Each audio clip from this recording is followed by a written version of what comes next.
Bem, vamos avançando então. Obrigado a todos pela vossa disponibilidade e pela presença. Já vamos aqui na nona Boosting Talk, oitava ou nona, já não sei, já fizemos aqui várias conversas com CEOs, e isso surgiu muito na sequência de desafios de clientes nossos que manifestaram curiosidade, interesse em conhecer perspectivas para além daquilo que são as do setor, ou seja, os que tipicamente lidam muito com gente do setor, mas gostava de perceber também como é que outras organizações de outros setores estão a viver este contexto e como é que olham também para o futuro sobre aqui um conjunto de temas. E, portanto, isto surgiu assim. Portanto, o que tem sido comum nas várias conversas é ter representantes de setores distintos uns dos outros, tipicamente ou potencialmente com realidades que também são distintas, mas que obviamente pode sempre aproveitar algo para outro. A lógica aqui é uma lógica muito de partilha. E muito para vocês também. E o que eu costumo dizer sempre, eu faço aqui um bocadinho de moderador, mas sintam-se perfeitamente à vontade para alguma curiosidade que tenham relativamente a algum aspecto contado por qualquer um dos outros participantes, para poder até fazer perguntas diretas ou explorar aqui um ou outro aspecto. Começar por vos apresentar. A Ana Trigo Moraes lidera a Sociedade Ponto Verde, portanto aqui representa aqui um pouco o setor dos resíduos, da reciclagem, da economia verde. O Ricardo Malheiro lidera a ThyssenKrupp, portanto aqui lidera a empresa que todos nós conhecemos, mais ligada aos elevadores e outros sistemas de mobilidade. E o Duarte Liber Monteiro, que lidera a Ebury, portanto aqui representa aqui um pouco o setor das fintechs, e portanto aqui o objetivo é hoje percebermos um pouco como é que todos vocês estão a lidar com isto, as vossas organizações, os vossos setores, o que é que vocês veem também no setor e que tipo de implicações é que isto tem. Portanto, eu iria começar, se calhar, e começamos ter aqui a elegância de começar pela Ana, perguntar, ou seja, isto para a economia verde, para os resíduos, para o tema da reciclagem, que impactos é que isto tem tido, ou seja, que experiência tem sido deste contexto em termos do impacto na operação, nos resultados, o que é que isto tem trazido de desafios, o que é que isto tem representado, e já lá vamos com, março, abril, maio, com 4 meses, o que é que isto tem representado para a Sociedade Ponto Verde? Muito bem, em primeiro lugar, muito boa tarde a todos. Eu tenho muito gosto em estar aqui hoje convosco a partilhar, enfim, algumas ideias, reflexões e realidades, não é? E, portanto, não posso deixar também de agradecer ao Pedro Rocha e Sílvia, à Neves de Almeida, a oportunidade de podermos ter esta conversa. Eu começava por dizer que, enfim, nós somos todos apanhados de surpresa com esta emergência que instalou, eu até costumo dizer que de repente a nossa vida fez uma aterragem de emergência, não estávamos nada preparados para aquilo que nos veio a acontecer, e de facto no setor e na cadeia de valor onde a Sociedade Ponto Verde se insere, que é a cadeia de valor dos bens de grande consumo, a nossa responsabilidade é dar resposta e prestar serviços no pós-consumo, encaminharmos para reciclagem as embalagens que são utilizadas pelos cidadãos e pelos nossos clientes que as colocam no mercado.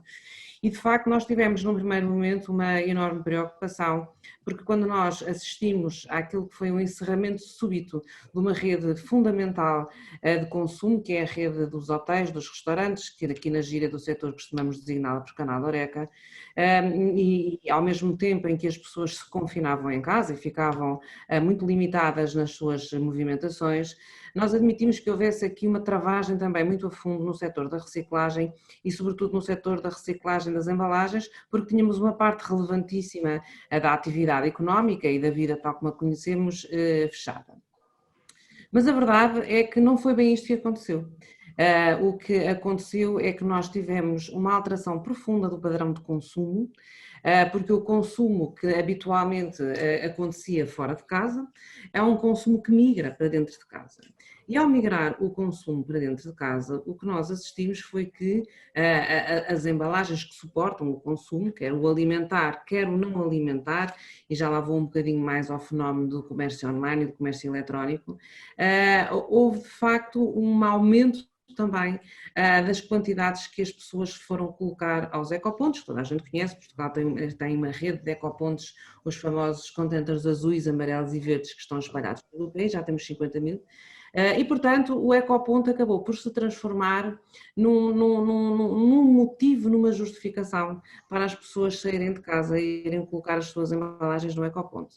E o que é extraordinário é que nós temos no período Covid e, sobretudo, no período de confinamento, temos um aumento da reciclagem em Portugal, contrariamente àquilo que estávamos todos à espera.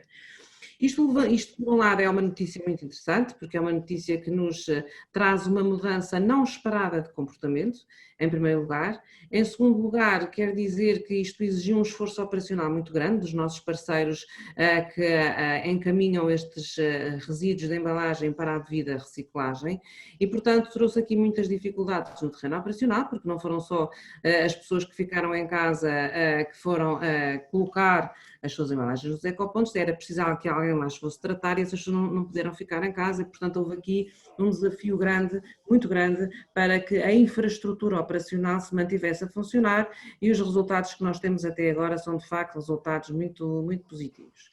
Por outro lado, um outro fenómeno que nos impactou muito interessante, de uma forma muitíssimo interessante, e nós aqui na Sociedade Ponte Verde, nós monitorizamos semanalmente os padrões de consumo para percebermos o que é que está a acontecer em termos de evolução do setor.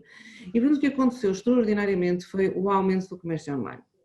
Houve uma explosão muito grande do comércio online e não só, enfim, naquilo que eram as categorias que já ganhavam a preferência dos consumidores na sua compra online, mas de repente há uma parte enorme do consumo que passa para o online e é muito interessante ver que esse consumo online é um consumo que não é só realizado em Portugal, ou seja, nós temos muitas em Portugal, mas muito, enfim, um mercado mais global a funcionar, porque quando fomos ver de onde é que vinha a maior parte das coisas compradas online, enfim, elas vêm tudo muito, não vêm só de Portugal. O que quer dizer é que, de facto, encerramos todos de emergência, confinamos, fomos para dentro de casa e temos toda essa sensação de ruas vazias, não aconteceu nada durante um período tão alargado de tempo, quase 2 vezes.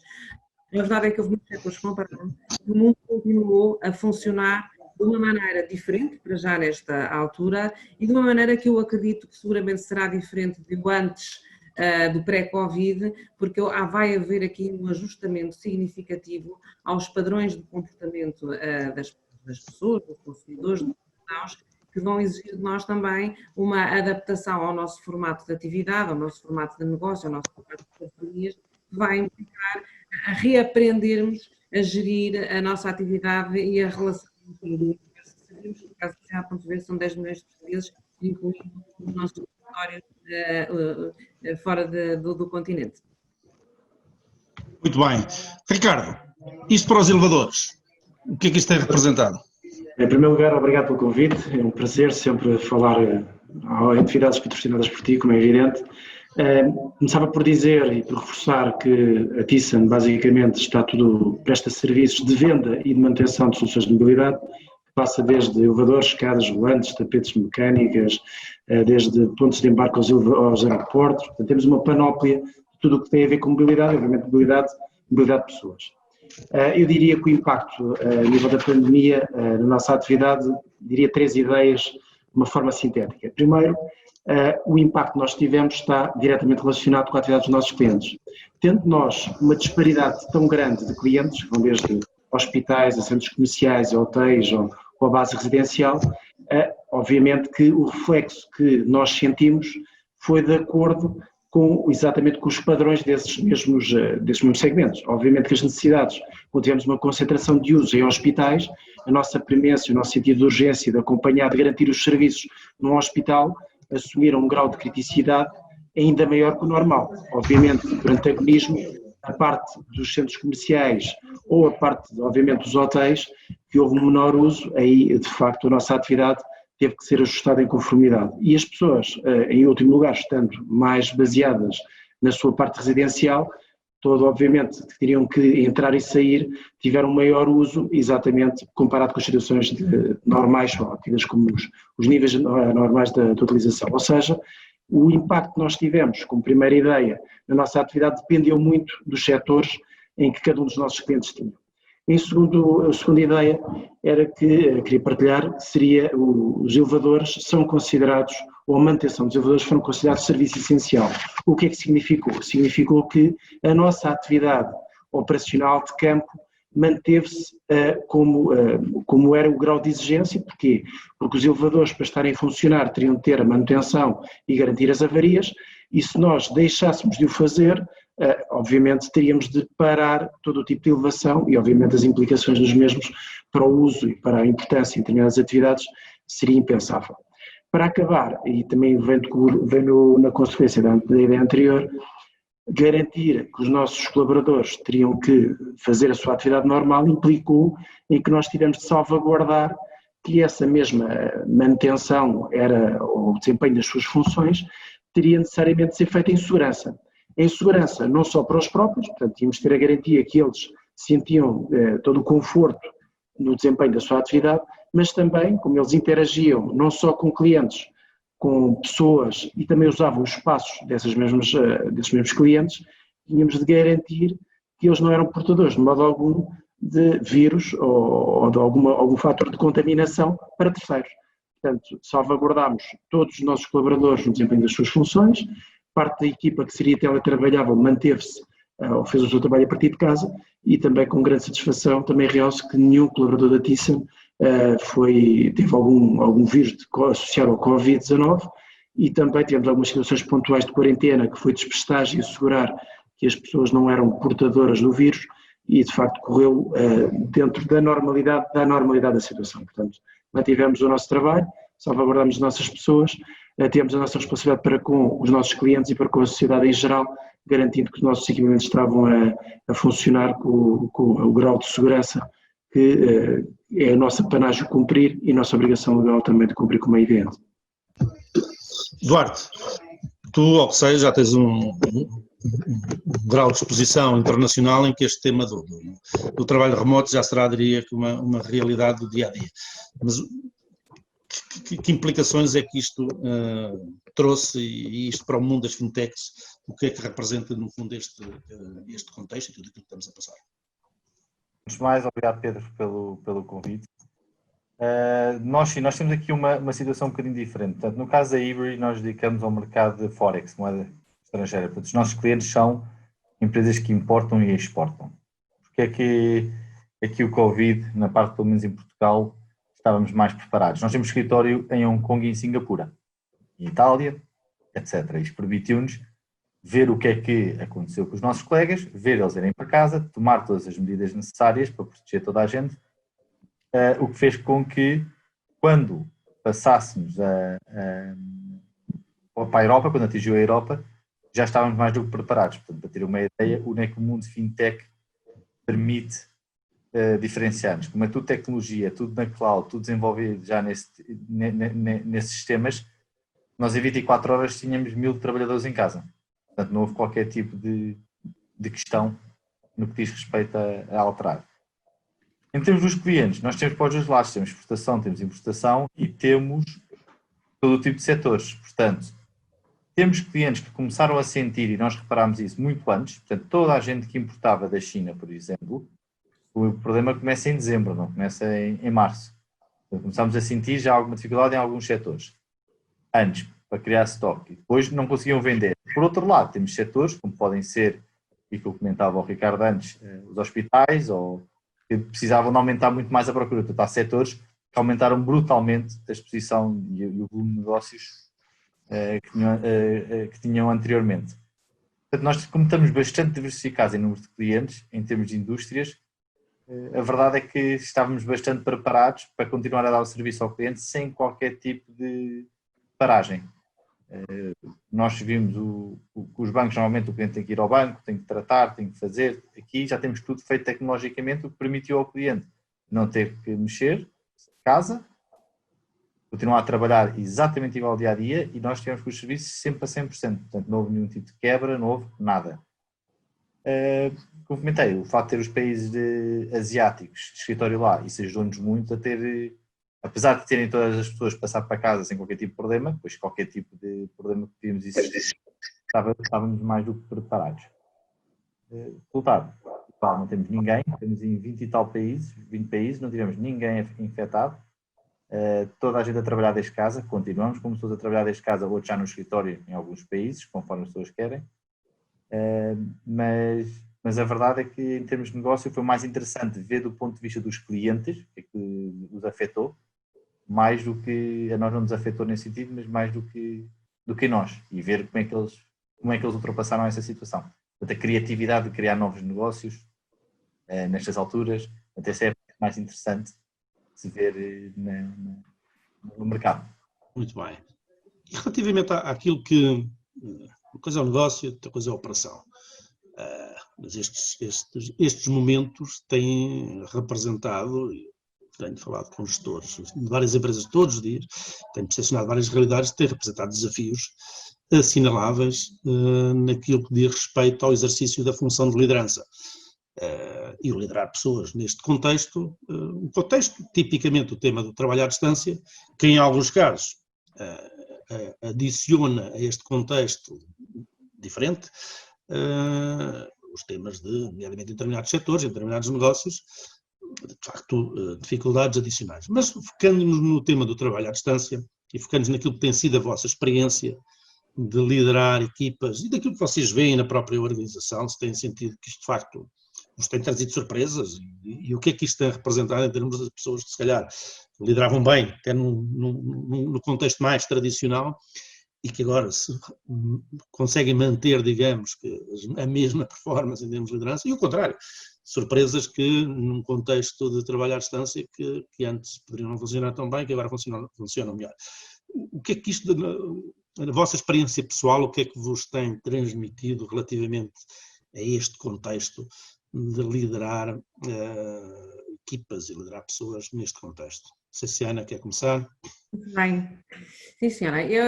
A nossa experiência aqui na cidade de Ponte Verde e a minha experiência particular é que no momento em que nós decidimos mandar toda a gente para casa, e sendo nós obviamente uma empresa de serviços que também tem mais facilidade em adotar as regras de teletrabalho, a minha grande preocupação esteve, como sempre, na preocupação das pessoas, na garantia de que as pessoas, estando em casa, conseguiriam continuar a desenvolver o seu trabalho e a sua responsabilidade. E, portanto, isso gerou uma necessidade de proximidade e de encurtar a distância, porque a verdade é que, não estando fisicamente juntos, nós até fizemos aqui uma brincadeira que chamávamos às nossas reuniões, que eu já acabei por organizar com a equipa, nós somos cerca de 36 pessoas na cidade de Ponte Verde, era a SPV na diáspora, porque estava tudo em sua casa, espalhado, e a gente depois percebe como é que se distribui a massa dos colaboradores aqui à volta do nosso ponto físico de trabalho, que é aqui em Lisboa, em Algés. E, portanto, o ponto foi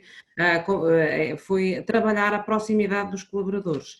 E isso foi muito interessante, porque intensificou-se imenso a forma como cada chefia, cada liderança da equipa estava sempre a acompanhar todos os temas e o desenvolvimento de tudo aquilo que estava a acontecer, dar resposta aos nossos clientes, também entraram em dificuldades e enfim, em uma tentativa de procurar continuar a garantir as cadeias de abastecimento, foi um dos temas mais importantes que houve nesta altura.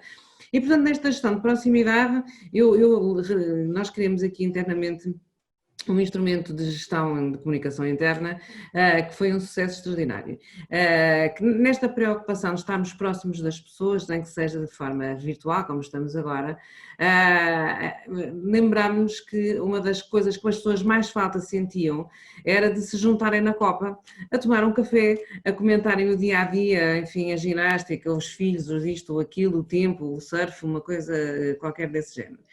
Então criamos uma newsletter interna que saía todos os dias à sexta-feira e que se chamava Vamos Beber um Café à Copa e que basicamente era um instrumento de comunicação em que nós tínhamos temas, a equipa aqui interna desenvolvia um conjunto de temas e depois as pessoas falavam, fazia-se concurso, quais eram as pantufas mais giras, qual era o traje mais original para trabalhar em casa, quem é que tinha a cadeira mais confortável ou menos confortável, qual era o cozinhado da semana, qual era isto, qual era aquilo. E foi muito interessante nós agarrarmos e sentimos que as pessoas estavam então, quando recebiam a newsletter, quase toda a gente abria no espaço de uma hora e meia a newsletter, porque de facto havia essa necessidade das pessoas ainda assim se sentirem próximas e termos este momento de descontração que não temos habitualmente nas reuniões. Isso por um lado. Por outro lado, eu devo dizer que, enfim, nós gerimos pessoas, e isso eu acho que esta crise, ou que esta, enfim, emergência, como gosto de lhe chamar, da pandemia do Covid, nos mostrou que nós,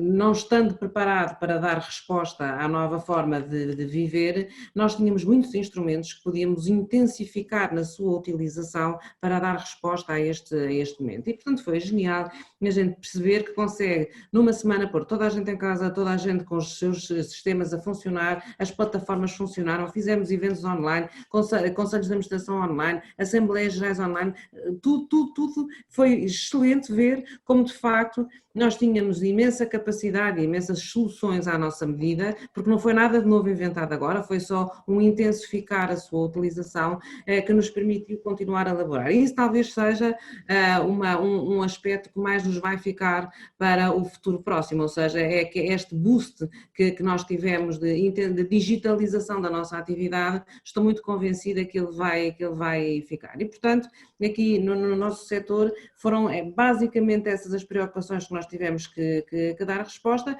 mas também temos que nos lembrar que, sendo esta crise uma crise sanitária, que se está a transformar numa crise, enfim, económica e numa crise financeira, enfim, não quero entrar nesse pormenor porque nesta altura eu julgo que ainda não temos bem noção daquilo que serão os impactos aqui no curto e no médio prazo desta crise do Covid, mas nós sentimos uma coisa muito interessante, é que esta crise veio nos ameaçar, em primeiro lugar, o capital humano. E de repente todos nós vamos colocar no topo das nossas preocupações como é que nós protegemos o capital humano das organizações e das empresas e como é que nós conseguimos encontrar forma deste capital continuar, enfim, a entregar e a fazer parte daquilo que é uma atividade que está em grande dificuldade. E, portanto, eu julgo que esta chamada de atenção para a importância das pessoas, para a importância do capital humano, para a importância da gestão, da comunicação que nós temos com as nossas equipas todas, foi um aspecto muito interessante em que eu dei pessoalmente muita atenção e trabalhei muitíssimo naquilo que, enfim, também gosto de chamar com alguma graça o human glue das organizações. Todas as organizações precisam de ter que agreguem as pessoas à volta dos seus objetivos. Foi um momento de muita human glue na sociedade de Ponte Verde. Ricardo? Muito bem, fazendo um bocadinho um paralelo entre o nosso negócio da Thyssen e o do Duarte e da Ana, o nosso negócio é diferente, portanto, de facto tivemos muita interação com clientes, portanto a nossa base era uma base muito importante, prestação de serviços ativa, e obviamente tínhamos metade da equipa fora, portanto diretamente no terreno, fazendo a manutenção, e depois tínhamos outra parte da equipa, metade da equipa também de facto a fazer teletrabalho, porque eram funções que seriam teletrabalháveis. E há que ser sobre isto, também temos uma base geográfica também a nível nacional, portanto o que é que eu quero dizer com isto? Quer dizer que na prática tivemos a equipa completamente desagregada no sentido de dispersa em espaço temporal e também parte de dentro e parte de fora, o que implicou que de facto a liderança tinha de ser feita de maneira diferente, ou seja, tivemos desafios claros da forma como exercíamos a liderança.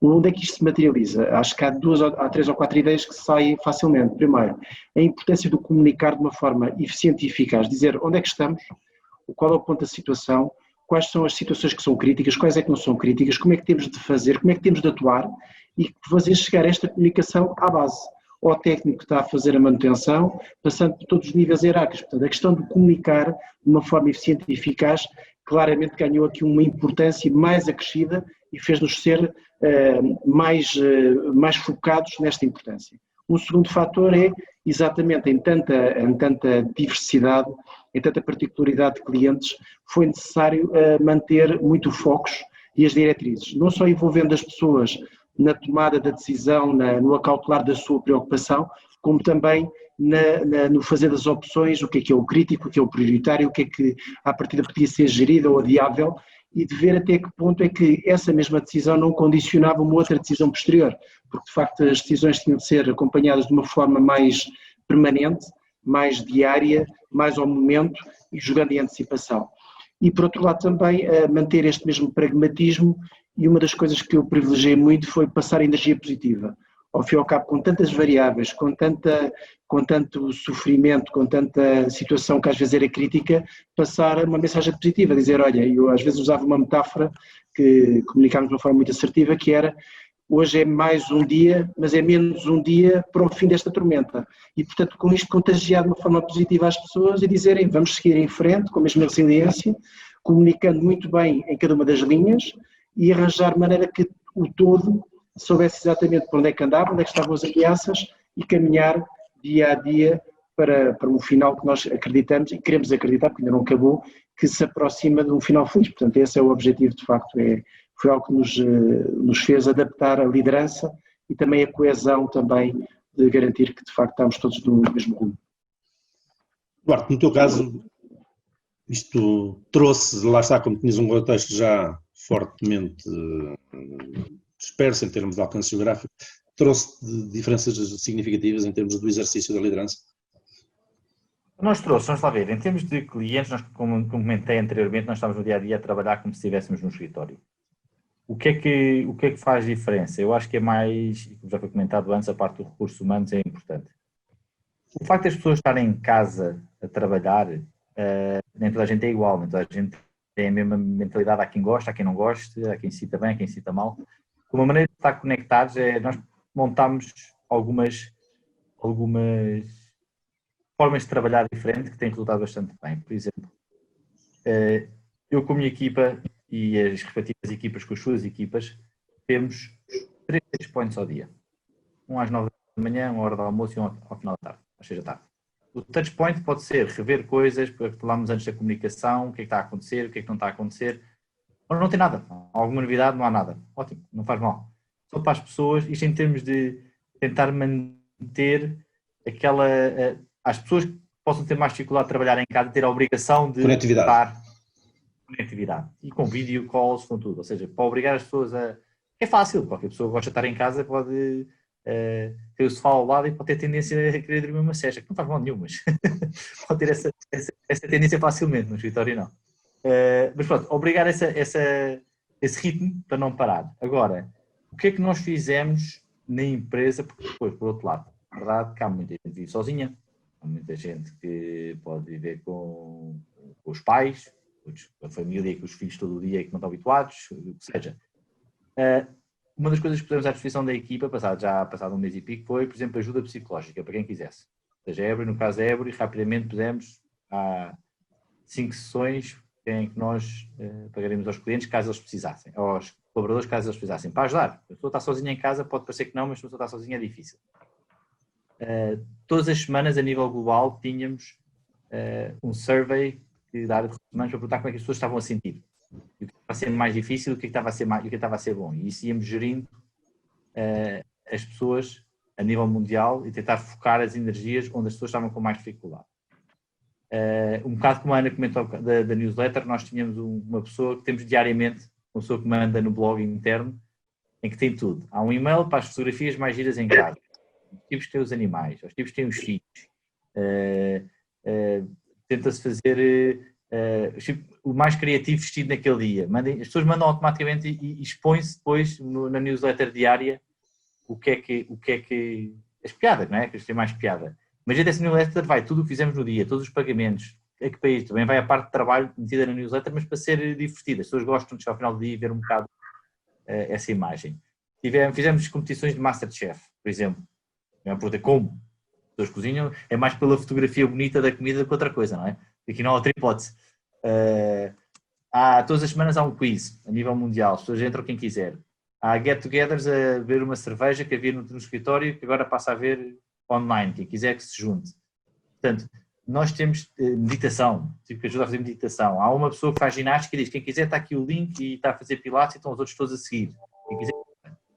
Portanto, temos tentado manter essa relação e, curiosamente, criou mais relação com os outros países, que as pessoas não estavam habituadas, porque deve ser uma coisa para todos, do que havia anteriormente, que é mais focado sobre Portugal.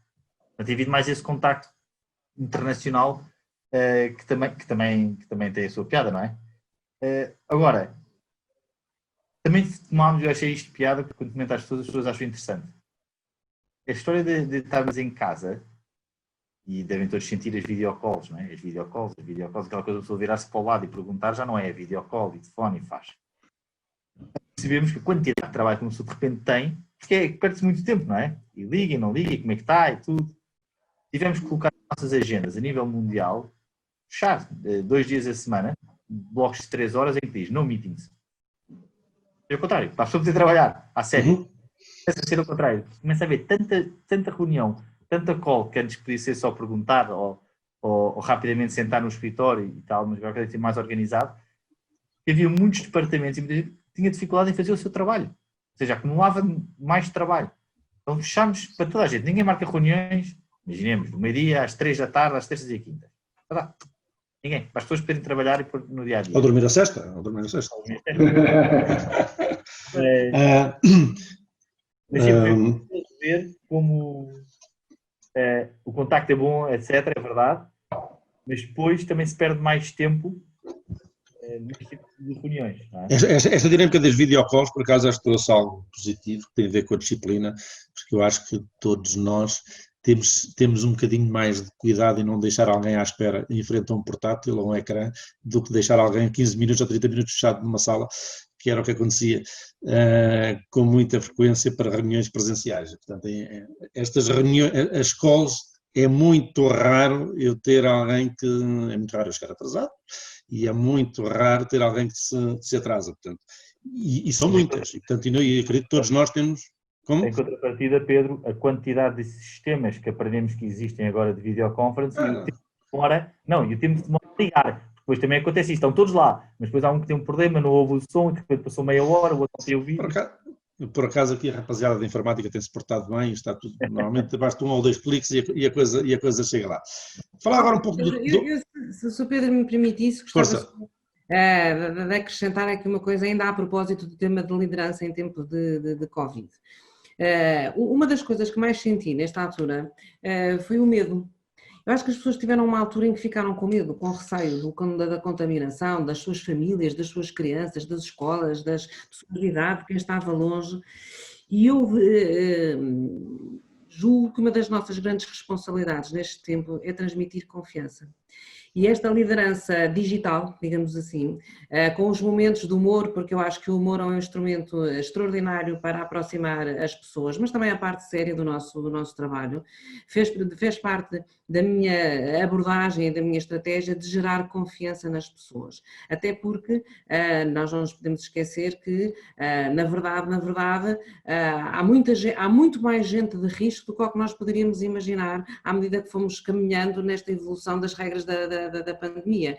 E, portanto, houve algumas vulnerabilidades que eu fui identificando nas pessoas aqui da equipa e todos os dias eu me preocupava muito em passar esta imagem de confiança no que está a acontecer. Eu julgo que isso se faz dentro das empresas e das organizações, também se faz sabendo ler e antecipar o contexto, porque, enfim, esta coisa de vivemos todos os dias pendurados numa conferência de empresa que acontece ao final da manhã, para saber onde é que há mais infectados, menos infectados, é assim, intoxicação, já não podemos mais com isso. E, portanto, gerar confiança num tempo em que as pessoas se sentem ameaçadas, acho que é um grande desafio de quem lidera organizações e de quem está, enfim, na linha da frente, como nós estamos mais ou menos perante as nossas pessoas. Pegando no que a Ana estava a falar, o tema do medo, acho que de facto houve um período onde isso foi claramente mais incidente. E coincidiu, eu lá está, tenho andado a falar com muitos gestores nas últimas semanas, e eu noto que existe, e gostava de ter também aqui a vossa percepção, existe uma percepção por parte de um número crescente de gestores de que os níveis de entrega / a chamada produtividade, ou seja, de quem está no contexto remoto, têm vindo a perder um bocadinho, tem vindo a reduzir um pouco versus aquele primeiro mês e meio, em que de alguma forma houve ali de facto um arregaçar as mangas. Era um período difícil, vinha aí algo fundamentalmente desconhecido, e era uma nova experiência, estar a trabalhar em casa, e houve de facto aqui um arregaçar as mangas e níveis de entrega, de produtividade que em muitos casos surpreenderam as próprias organizações. E começa a notar que existe agora alguma percepção de que a coisa está, também existe um desgaste maior das pessoas estarem em casa, nomeadamente em determinado tipo de contextos, e começa a notar que existe por parte do número crescente de gestores uma percepção que já acalma um pouco. Nós fizemos um estudo recentemente, que estamos agora a divulgar, em que falámos com mais de 200 empresas e tivemos resultados interessantes que nos disseram, por exemplo, que 80% das empresas diziam claramente, e estamos a falar de abril, finais de abril, que isto de ter as pessoas a trabalhar à distância ou não tem impactos, ou até está a ter impactos positivos, seja para a empresa, seja para as pessoas. Também no mesmo estudo perguntámos, olha, ok, 80% estão entusiasmados com esta realidade, mas o que é que acham que vai acontecer daqui a um ano? E o que nos disseram já foi um pouco diferente, ou seja, 60% das organizações já disse, e aqui estamos a referirmos a todos os setores de atividade, há setores de atividade que não são passíveis e funções, nós não conseguimos construir casas em teletrabalho, é impossível. 60% das organizações dizem isto daqui a um ano, o teletrabalho vai ser relativamente residual. 60% das suas empresas dizem que vai ser relativamente residual. E 40% das empresas, que não deixa de ter aqui ainda algum significado, dizem-nos que isto daqui a um ano vamos estar pelo menos numa lógica de 1 para 5, ou seja, quase. Poder estar um dia por semana em teletrabalho. E depois existe agora muitas discussões sobre o registro flexível, ou o registro mais rígido, entre aspas, flexível, que é quase, lá está, há muitas empresas, como estava a falar, acho que foi o Duarte, quase todas as empresas agora andam a fazer surveys no sentido, ou foram fazendo surveys no sentido de perceber como é que as pessoas estavam a viver esta realidade e como é que olham para isto em termos de futuro, para esta temática de trabalhar em casa, e de facto há discussões sobre vamos de encontro às necessidades das pessoas e uns podem ficar mais em casa, outros ficar mais no trabalho, ou vamos impor aqui uma regra relativamente ao trabalho, ou não vai haver teletrabalho. Como é que vocês olham para esta temática e o que vocês acham que vai acontecer? Não precisam de dizer já o que é que vai acontecer nas vossas organizações, que eventualmente pode não estar ainda decidido, mas o que é que acham que de facto vai suceder em termos de teletrabalho, naquilo que é o vosso setor de atividade? Sério, vamos lá ver, a minha opinião sobre o tema do teletrabalho, também partilho um bocadinho do que estavas a dizer, ou seja, de facto nós estivemos numa situação de emergência, em que de repente tivemos de um dia para o outro, como foi o nosso caso, praticamente em 3 ou 4 dias, tudo o que é teletrabalhava vai tudo para casa. E foi tudo em bloco, da mesma maneira que as pessoas foram trabalhar, aqui na Thyssen foram trabalhar para casa, também os outros, todos os stakeholders também foram trabalhar para casa, também os nossos filhos estavam em casa, e gerou-se ali um consenso, uma comunidade de trabalhar em casa, em que todas as pessoas se foram ajustando de alguma maneira e aceitar que de facto agora vamos aqui a um novo desafio, vamos todos juntos.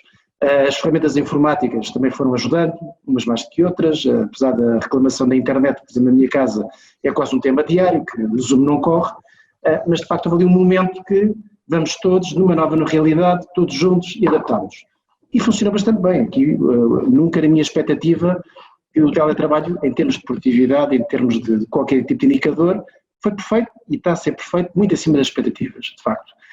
Mas era uma realidade que toda a envolvente estava em teletrabalho. Portanto, eu acredito que o teletrabalho, neste momento, tudo se precipitou. Há quem diga que em 5 anos, fizemos o trabalho de 5 anos, mas foi porque todo o mundo fez isso. Agora, saber se a realidade teletrabalhável tem o mesmo sucesso, se uns tiverem e outros não tiverem, a coisa, eu já tenho dúvidas. O segundo comentário sobre isso também é que, obviamente, isso depende dos setores. Se houver um setor em que seja à base dos consultores, por hipótese, seria mais teletrabalhável do que, de facto, um restaurante ou uma situação mista, como, por exemplo, no nosso caso, temos de ter pessoas necessariamente na rua. E, portanto, pode haver funções ou não funções, tudo depende. Aqui referimos às funções que sejam passíveis de... Exatamente, portanto, acho que também depende. Mas eu, para mim, o meu ponto de vista, e agora dizendo que no limite, se fosse tudo teletrabalhável, como é que eu perspectivava? Eu acho que é muito importante a convivência e a vivência da empresa, o sentir a empresa, o sentir o ADN da empresa, o sentir e viver e experienciar o que é que está a acontecer, isso não é teletransmissível, isso é de facto sentível. Portanto, eu, na minha opinião, eu acredito que pode haver setores que vão ter um peso na parte de teletrabalho, acredito que sim, dependerá do setor, mas também não acredito que seja um modelo 100% de teletrabalho. Poderá haver um modelo híbrido em algumas situações, mas eu não descuro de relevar a importância do sentir a empresa, o sentir o ADN, o viver, e isto é de facto que é muito importante e sinceramente acho que tem de pesar muito no prato da balança. Eduardo. Eu concordo mais ou menos com o Ricardo. Há aqui umas coisas que, por exemplo, essa parte do sentir a empresa, é verdade, e na parte da liderança é difícil. Portanto, muitas vezes as pessoas, como líder, não conseguimos sentir as pessoas, como é que elas estão, não estão, por muito que as pessoas digam está tudo bem ou não está, é um bocado difícil liderar, sabendo mesmo exatamente como é que as pessoas estão a sentir, e isso vê-se muito no dia-a-dia, porque muitas pessoas acham que não, mas dá para perceber.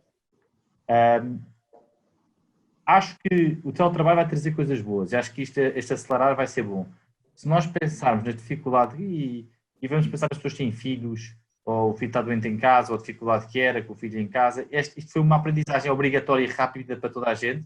Eu falo no meu caso, eu tenho 3 filhos, telescola, toda a gente tiver filhos com escola e homeschooling sabe exatamente o que foi o challenge, não é? Isto foi um multitasking brutal, entre trabalhar, liderar e ter crianças a perguntar como é que se liga isto, como é que se faz o outro. Acho que foi uma aprendizagem, foi um curso rápido para toda a gente, que ajudou, atenção, o que vai ajudar para o futuro, parece que não, mas o filho está doente, é preciso ir à coisa da escola, não vai haver tanta aquela pressão social, se quisermos dizer, não é? Do tipo de, posso ir à escola ver a peça do meu filho, se calhar não, porque no trabalho vão pensar. Acho que essa parte é uma boa maneira de acabar com essa crise. Agora, é importante manter o contacto, aquele buzz do escritório, aquele de chegar, sentir, ver as pessoas ativas, uma pessoa entra também no mood.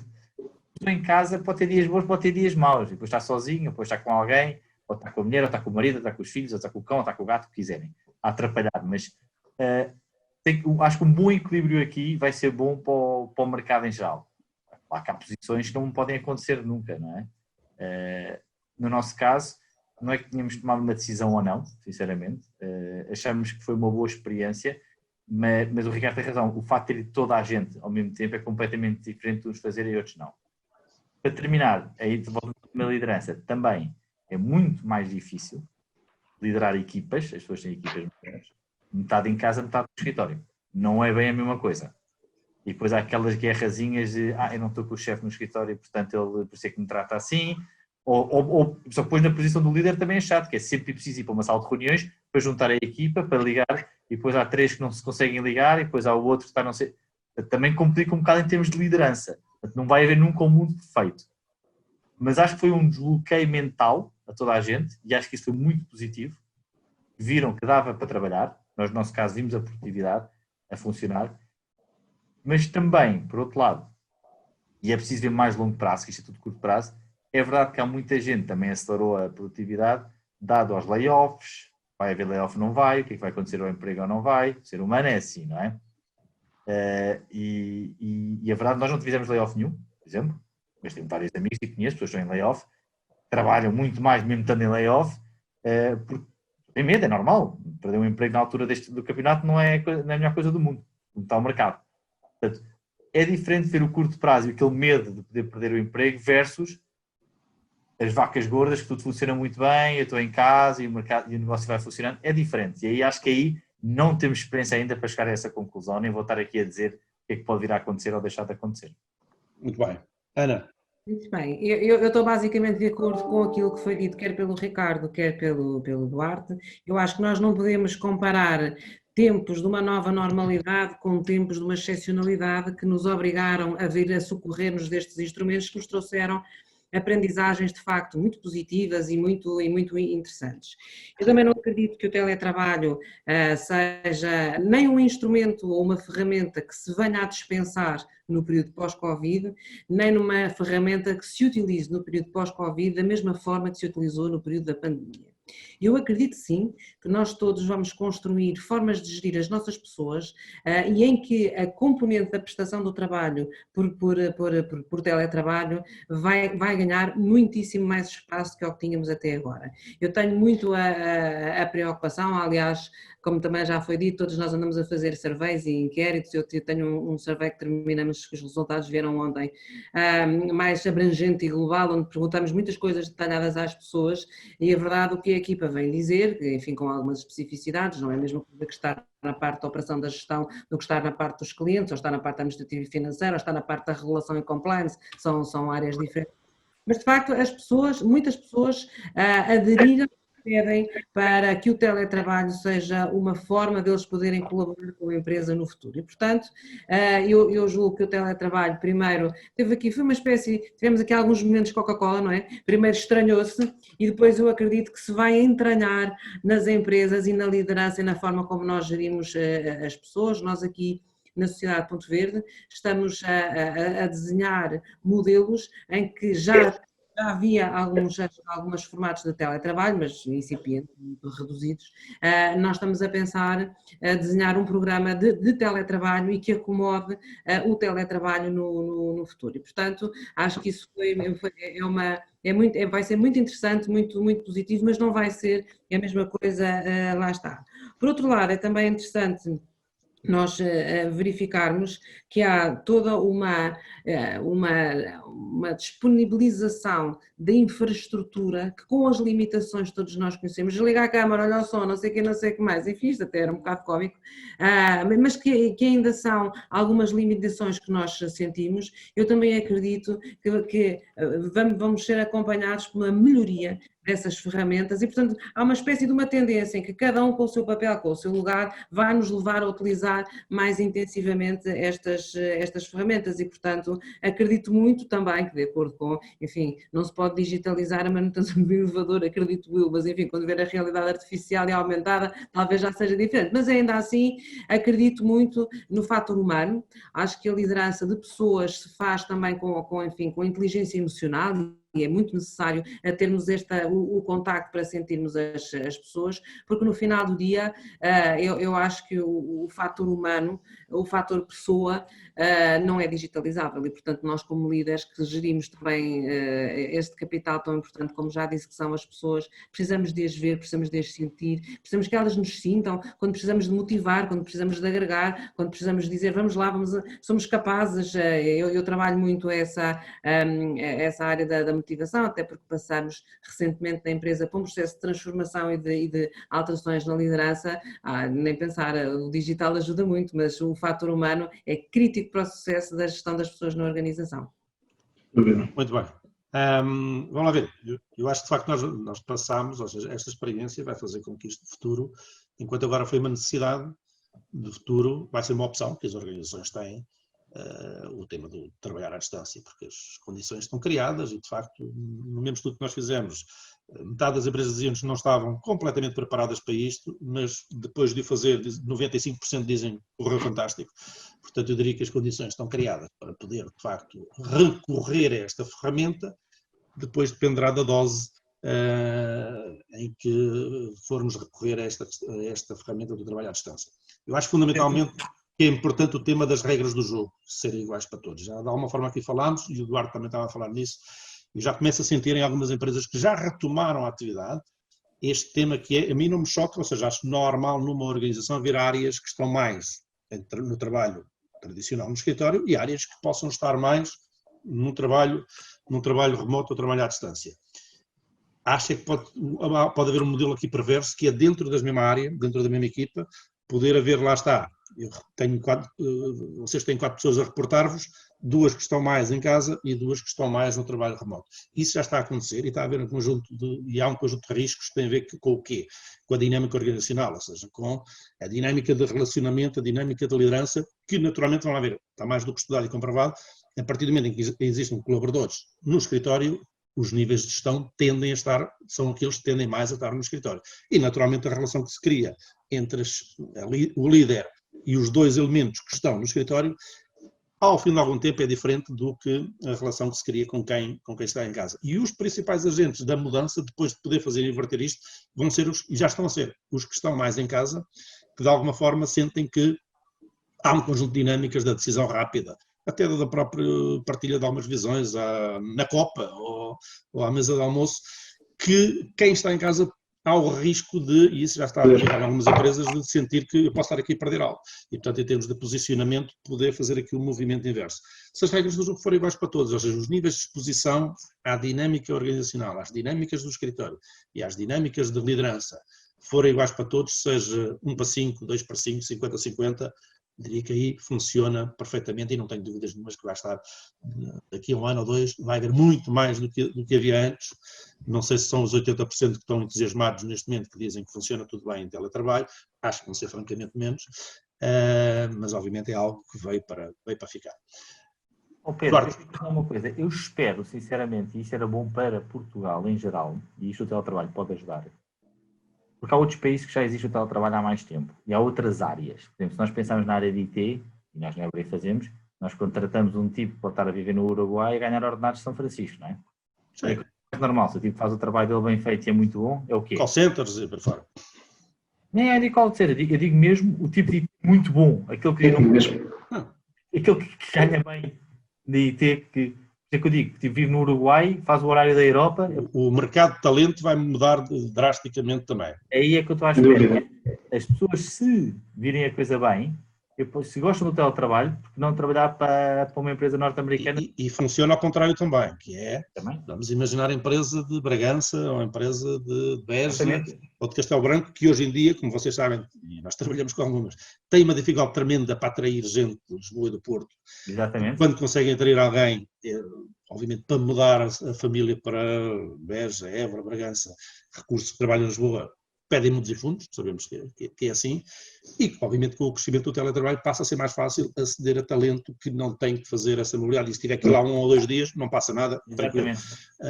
E esse mercado de talento vai mudar também bastante, deixa de haver esta necessidade de mobilização total da vida pessoal da pessoa para uma outra cidade.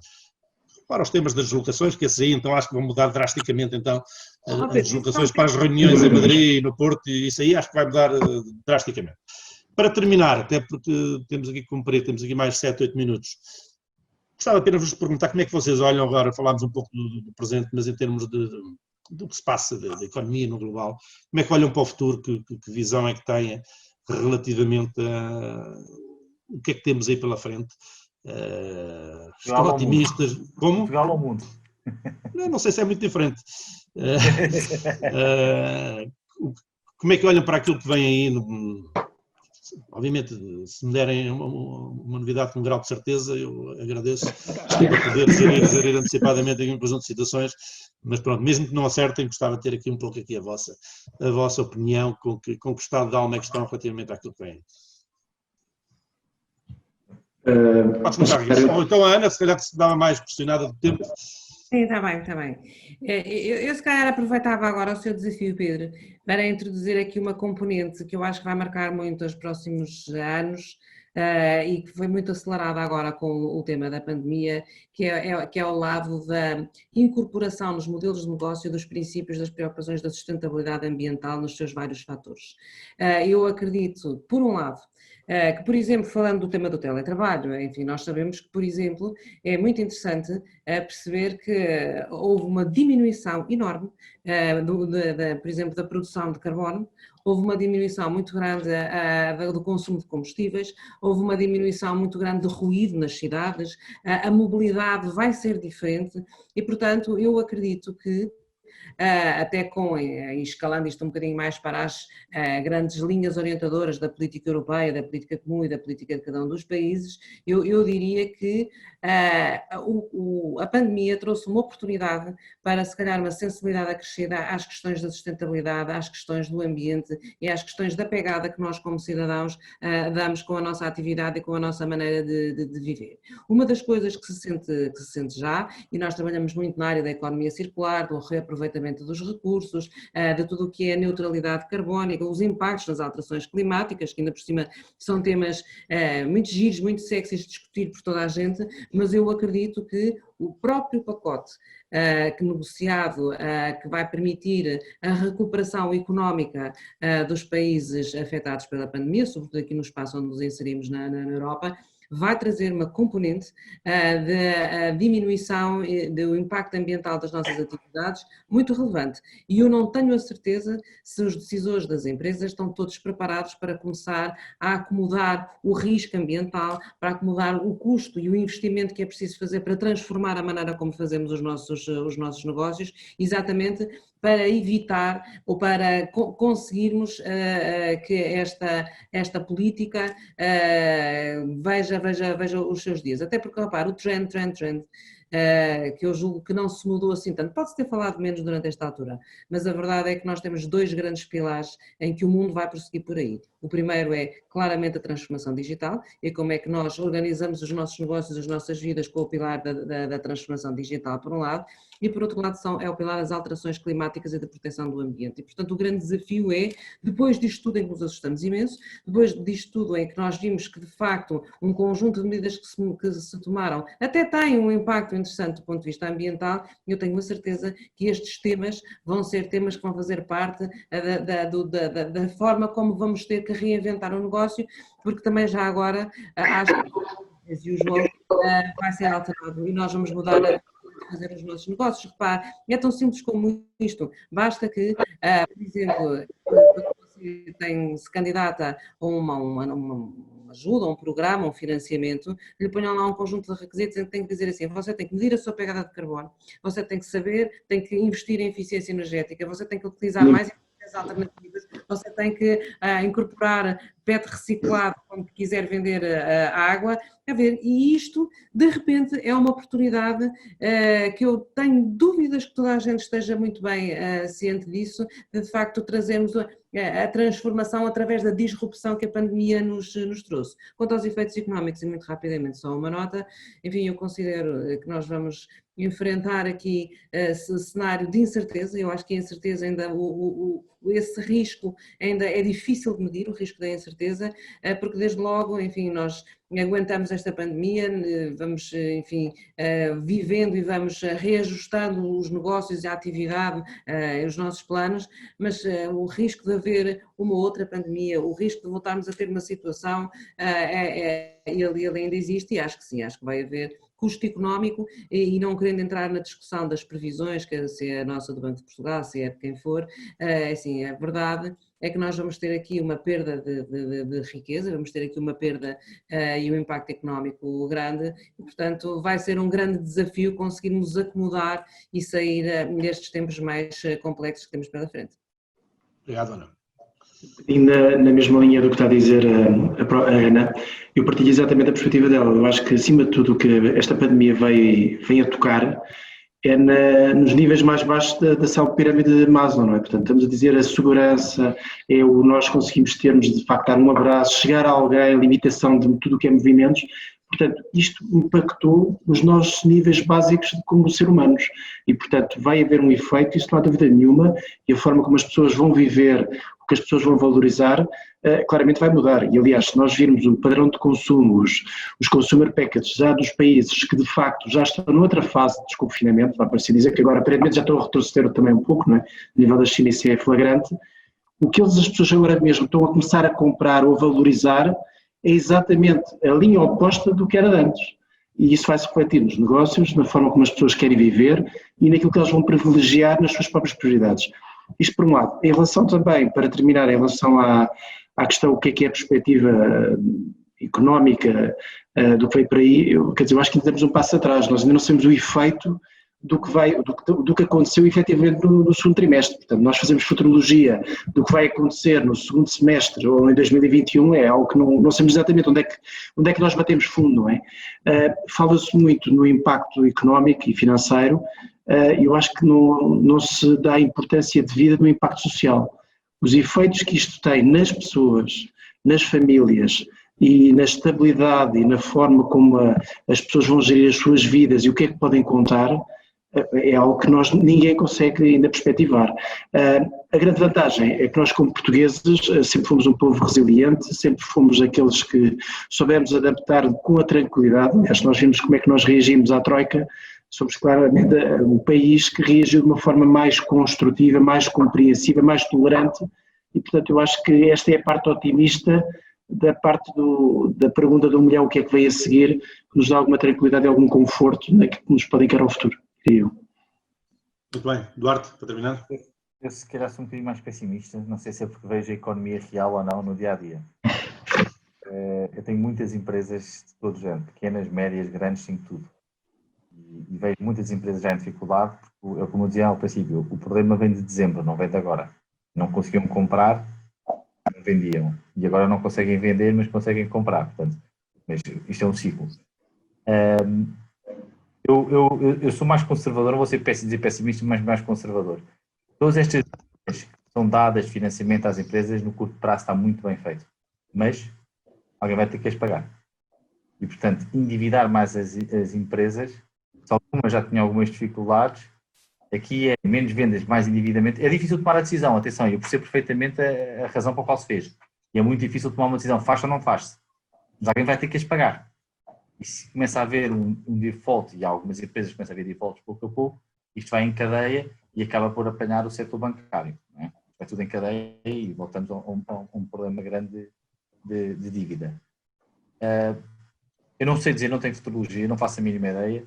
O que sim vejo é que certo que há muitos setores a crescer muito, que é normal que é o que acontece nestas pandemias, nestes casos de crise, e há setores que estão muito afetados. E agora é perceber, no médio prazo, qual à volta esses setores mais afetados, não é? Isso vai em cadeia.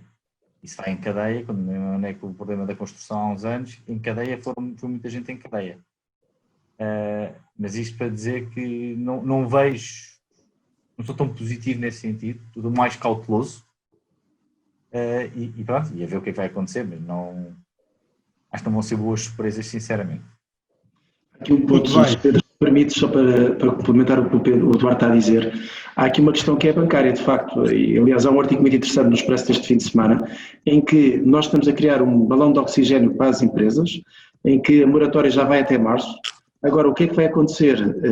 Se vamos ter uma segunda volta financeira com os impactos todos decorrentes quando acabar essa moratória, é algo que é de facto bastante preocupante e é uma grande pergunta. Agora depende o que aconteça até lá. Vamos lá ver, eu diria que nós já falámos aqui de vários impactos, eu diria que eles estão todos, eles cruzam-se todos uns com os outros, e essa é também uma das complexidades desta equação, o impacto económico, o impacto financeiro, o impacto social, o impacto ambiental, eu diria que está tudo cruzado e não sabemos muito bem ainda onde é que isto vai parar. Eu, dentro do conservadorismo / pessimismo do Duarte, mesmo assim falaste em muitos setores que estão a ganhar com isto, eu acho que a grande diferença deste momento para outros é que eu acho que agora são muito menos do que aqueles que estão a perder, ou seja, há de facto vários setores que estão a ganhar com isto, mas eu diria que por comparação com os que perdem, a diferença ainda é muito assinalável. E o consumo das famílias, que estão com metade do ordenado, ou seja, tu tens... Enfim, cabe-nos a todos nós também fazer a nossa parte e reinventarmos, readaptarmos, é o que eu procuro fazer, seguramente é o que vocês procuram fazer também, porque no final disto tudo, quem estiver mais preparado seguramente sairá daqui mais forte. Adeus à Ana, que teve que sair antes. Obrigado, Ricardo, e obrigado, Duarte, pelos contributos. E tudo bom. Vê se isto passa rápido e saímos todos mais fortes, tá bom? Muito bem, muito obrigado. Vamos por aí. Obrigado. Abraço,